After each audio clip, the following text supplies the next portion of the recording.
Bikin live no. Bikin live no. Kita berterima kasih kepada Allah Subhanahu wa taala untuk pagi ini bisa hadir di Masjid Al-Jabar untuk mengikuti kajian pagi ini. Tak lupa kita kirimkan salam kepada junjungan Nabi besar kita Muhammad Shallallahu Alaihi Wasallam. Mudah-mudahan besok di akhir zaman kita diakui sebagai umatnya Nabi Muhammad Shallallahu Alaihi Wasallam. Untuk kajian pagi hari ini dengan tema iman dan fenomena genosida. Saya ulangi, untuk kajian pagi hari ini dengan tema iman dan fenomena genosida yang akan dibawakan dengan Ustadz Haji Ahmad Mirzad MH LC MPD.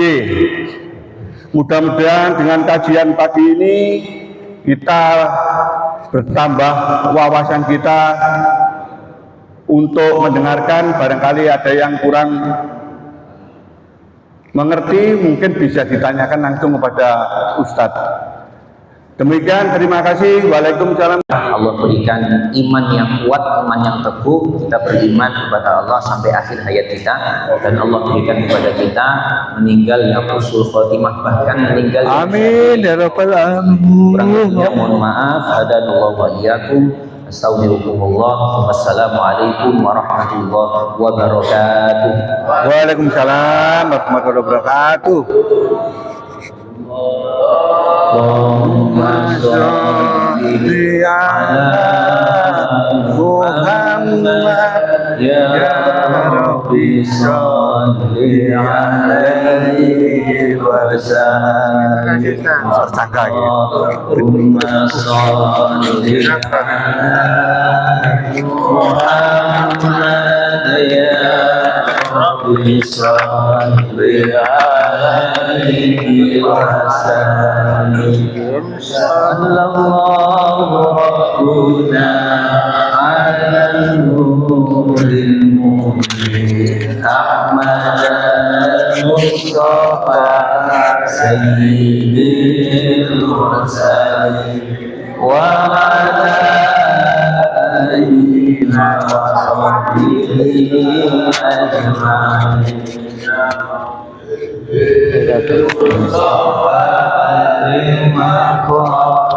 Sidana wa firlana Mamadaya wa si'an amin wa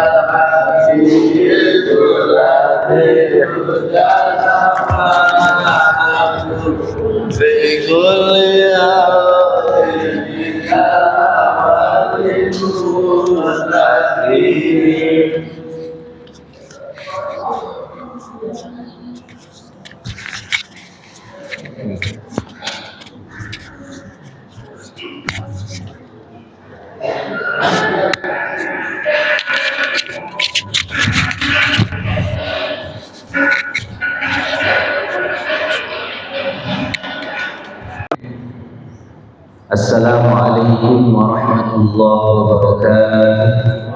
Waalaikumsalam. Alhamdulillahirabbil alamin. Asyhadu an la ilaha illallah wahdahu la syarika lah wa asyhadu anna Muhammadan abduhu wa rasuluhu la nabiyya ba'dahu. Allahumma shalli wa sallim wa barik ala sayyidina wa nabiyyina Muhammad wa ala alihi wa sahbihi wa wala. Rabbi shrah li sadri wa yassir li amri wahlul 'uqdatam min lisani yafqahu qawli, amma ba'd. Yang saya hormati para asatidz, para sepuh bini sepuh, Bapak Ibu sekalian, para jamaah salat subuh Masjid Al-Jabar yang dimuliakan Allah. Mari kita bersyukur kepada Allah pagi hari ini kula panjenengan saged salat subuh berjamaah. Insyaallah dengan salat subuh berjamaah Allah senantiasa memberikan keberkahan untuk kita semua. Amin. janjinya Allah Subhanahu wa taala, siapa orang yang sholat subuh berjamaah maka dia fi himmatillah, ditanggung oleh Allah. Kalau sudah Allah yang menanggung kita, luar biasa.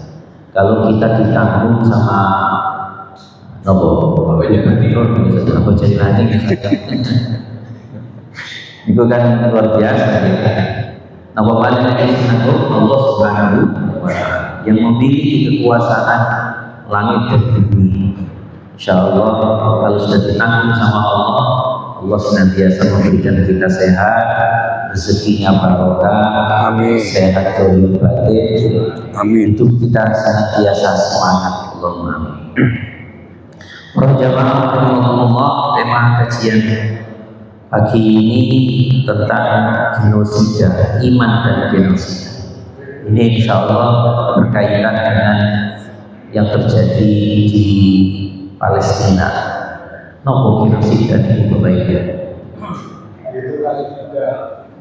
Genosida itu pembantaian massal, masya Allah. Para jamaah rahimakumullah, kalau kita kaji tentang tema ini, sebenarnya masalah ini itu bahasa Arab ini al-ibadah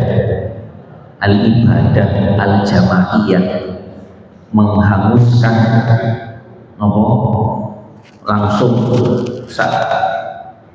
KPKP nek wonten tiyang nggih tenun jazakallah wonten tiyang niku lho wonten YouTube niku wonten tiyang eksperimen, tapi eksperimen sih nggak bener, buat ditiru gitu.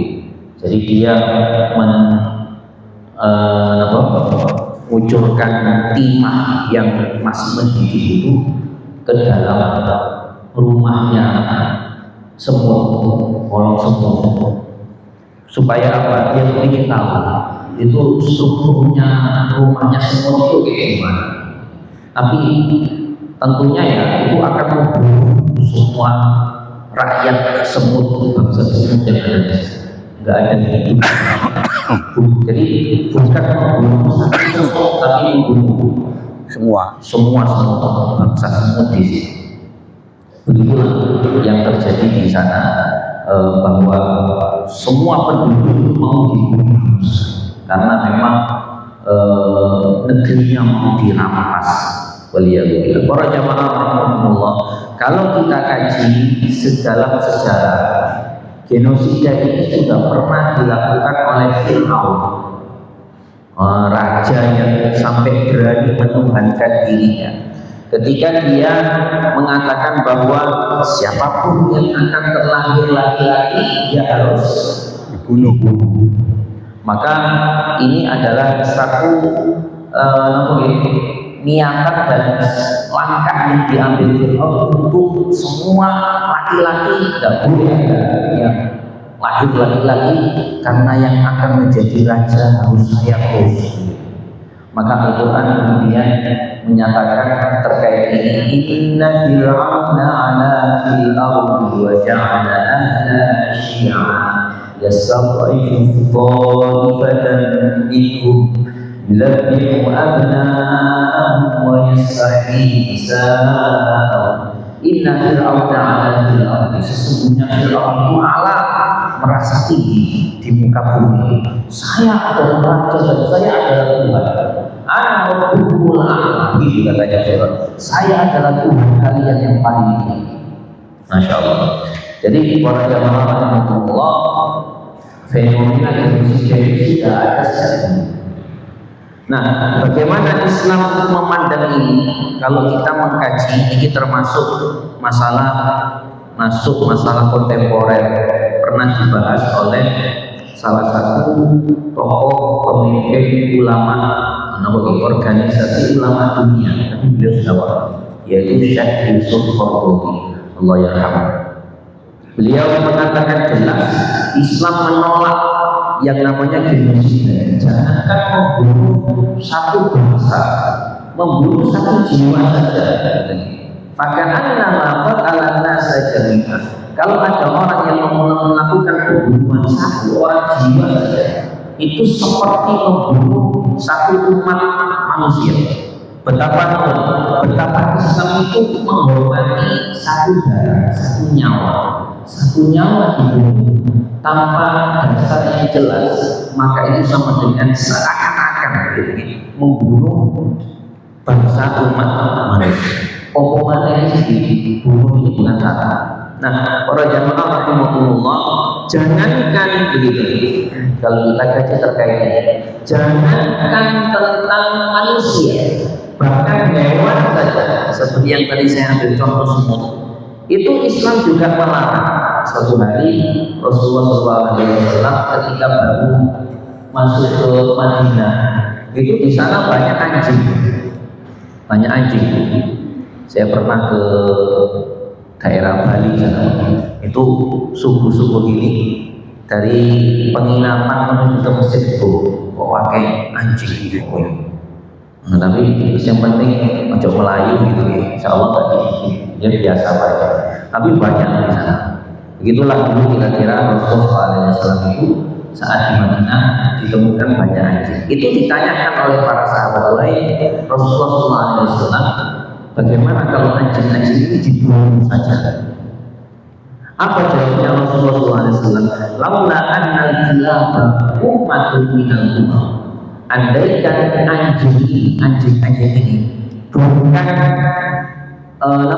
bukan umat dari sekian banyak umat, la'amat tuh pasti aku akan diperintahkan untuk membunuh mereka. Jadi jangan dikira yang namanya umat itu hanya umat manusia. Umat itu juga umat hewan. Semut itu juga umat semut namanya. Ini juga umat apa malik?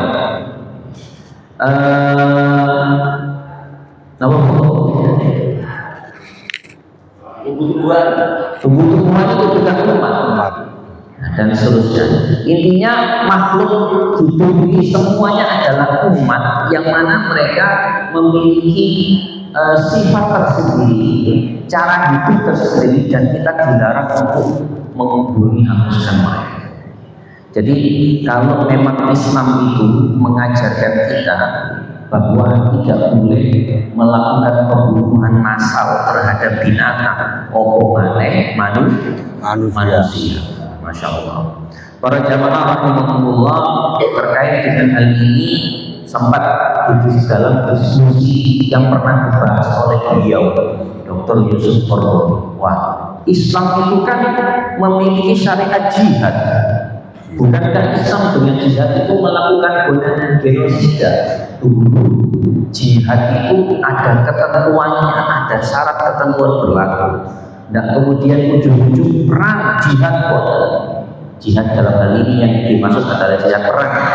Meskipun jihad maknanya luas, panjenengan besok melawan hawa nafsu juga jihad yang dimaksud jihad perang. Orang jamaah di dalam kajian jihad yang berperang itu ada syarat ketentuan berlaku dan tidak bisa disamakan dengan genosida di uang. Jihad itu tujuannya, jadi tujuan saja supaya nggak panjang lebar tinggi. Jadi tujuan saja kita lihat. Yang namanya jihad itu tujuannya jelas. Membela diri.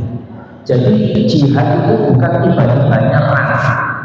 Kalau ada negeri kita diserang, apakah kita diam, Pak? Diam, perang. Maka membela diri itulah namanya jihad. Kalau orang diserang kemudian menang, tidak punya kedaulatan. Begitulah kira-kira Rasulullah itu perang-perang yang dilakukan oleh Rasulullah dan para sahabat saat di Madinah dahulu itu jihad itu karena membela diri. Diserang dari Makkah, orang-orang kafir Quraisy yang dulunya benci kepada Rasulullah bisa sekarang itu malah berkembang di kota Madinah, diserang juga dari dalam, diserang juga dari koalisi orang-orang yang benci dengan orang-orang Makkah dan seterusnya. Jihad, membela diri. Jihad itu jamaah rahmatullah juga punya tujuan lain, yaitu mengamankan dakwah. Dakwah ini perlu kondisi aman, maka diperlukan jihad. Jihad itu juga tujuannya menyelamatkan orang-orang sipil, orang-orang yang tidak berdosa, ibu-ibu, kaum wanita, anak-anak kecil yang mereka tidak layak untuk menjadi sasaran perang. Perang itu ya kecuali kalau ada prajurit perempuan yang pakai baju perang bawa senjata, baru ini beda konteks. Jadi para jamaah rahmatullah itu tujuannya jihad, sehingga beda dengan genosis, insyaallah. Nah, para jamaah rahmatullah, berdasarkan tujuan ini, maka yang namanya jihad itu tidak benar kalau dilakukan untuk menghapuskan kekufuran. Wontennya di dalam Al-Quran ada ayat wa qatiluhum hatta la takuna fitnah, perangilah mereka sampai tidak ada fitnah. Ada sebagian tafsir yang menyelisih dari tafsir mayoritas ulama tafsir, yang mana mereka menafsirkan bahwa fitnah itu di situ maknanya adalah kufur. Perangilah mereka sampai tidak ada kekufuran sama sekali. Oh, berarti Anda ingin memaksa orang itu untuk Islam semua, sehingga Anda mau beriman apa enggak? Kalau enggak mau beriman, kita perangi. Apakah Islam seperti itu, Pak? Tidak, tentu. Nah, jadi seperti tadi, jadi jihad itu konteksnya adalah membela diri, bukan memaksa orang. Anda mau beriman, kalau enggak beriman, kita perangi. Tidak begitu. Nah, para jamaah rahimahumullah, ini tujuan yang tidak benar. Jihad itu bukan tujuan untuk memerangi kekufuran. Nah, sebagaimana para jamaah rahimahumullah, ada juga orang yang menuduh bahwa jihad itu memaksa orang untuk masuk Islam. Nah, maka jelas la ikraha tidak ada paksaan di dalam beragama. Kami hanya menyampaikan, Anda mau memilih kami atau tidak, tentukan pilihan Anda. Lebih besar, betul ya? Ini bukan pemilu. Jadi para jamaah rahimahumullah, kita mendakwahkan agama, tetapi bahwa masuk Islam atau tidak itu terserah masing-masing. Allahumma sholli ala Muhammad. Para jamaah rahimahumullah, jadi bisa kita simpulkan Islam itu tidak memaksa orang untuk masuk Islam.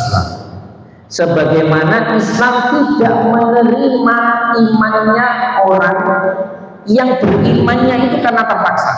Loh, apakah ada jamaah rahimahumullah orang itu yang beriman karena terpaksa? Ada. Siapakah itu? Fir'aun itu sendiri. Fir'aun itu tidak beriman, tapi ketika dia sudah tenggelam, sudah nyawanya sampai di tenggorok di sini, kemudian dia mengatakan amantu, aku beriman kepada Tuhan yang diimani oleh Musa. Apakah imannya diterima oleh Allah? Tidak, karena sudah terlambat, terpaksa. Karena imannya terpaksa. Loh, luar biasa Islam. Tidak memaksa orang untuk masuk Islam, sebagaimana juga tidak menerima imannya orang dalam kondisi terpaksa. Makanya ada satu ayat yang tegas menyatakan falamma ra'aw ba'sana qalu amanna bihi. Ketika ada orang itu, ada kaum itu yang ketika menyaksikan siksanya Allah ini, amanna billahi, mereka mengatakan kami beriman kepada Allah. Wa kafarna bima kunna bihi, kami kufur dengan yang lalu sudah. Falam yakun yanfa'u iman lamma ra'aw ba'sana, tidak bermanfaatlah iman mereka ketika mereka menyaksikan atau melihat azab kami. Sudah terlambat. Begitu ya Bapak Ibu. Iman karena terpaksa. Kita tidak memaksa iman, kita juga tidak menerima, Allah juga tidak menerima imannya orang yang terpaksa. Panjenengan beriman masuk Islam ini terpaksa atau Bapak Ibu? Dan maka insya Allah orang yang betul-betul imannya itu tidak terpaksa, insya Allah kita betul-betul termasuk para penghuni surga. Allahumma amin. Pun para jamaah rahimakumullah, itu beberapa prinsip bahwa Islam itu Islam itu mengajarkan kita untuk hidup damai, bahwa beragama itu adalah pilihan hak asasi masing-masing, tidak ada paksaan, dan Islam melarang genosida. Jangankan genosida, membunuh hewan satu saja dilarang. Membunuh banyak, membunuh massal. Para jamaah rahimakumullah, kalau kita berbicara genosida ini, kita tidak bisa lepas dari surat Al-Buruj. Mungkin Bapak Ibu yang bawa HP bisa sambil melihat surat Al-Buruj itu juz pinten Bapak Ibu? Juz 30. Juz 30. Ada surat Al-Buruj. A'udzubillahi minasyaitonir rajim. Ini saking tegas Islam itu melaknat genosida, sampai surat ini diawali dengan sumpah. Ini kalau sudah Allah itu bersumpah, maka sumpah ini, jamaah rahimahumullah, sumpah itu biasanya digunakan untuk menyatakan bahwa ada sesuatu yang penting, gitu ya. Maka disumpahkan sama Allah, diawali dengan sumpah. Atau karena yang diajak bicara itu tidak mau percaya, wallahi yang hubungannya nggak cukup, misalnya gitu ya. Dia harus bersumpah untuk menyatakan, karena yang diajak bicara itu nggak percaya. Atau dalam kondisi yang ngomong itu marah, maka dia harus bersumpah, marah. Nah, kira-kira Bapak Ibu jamaah rahimakumullah, kalau panjenengan mendengarkan sumpah dari orang yang jenengan hormati, guru atau orang tua lah misalnya, ayah kita sumpah kepada kita, wallahi misalnya gini, sumpah kepada kita, itu kira-kira yang apa? Terus ada anak itu yang orang tuanya itu, terus anaknya itu mulai sumpah, itu menunjukkan apa? Meremehkan,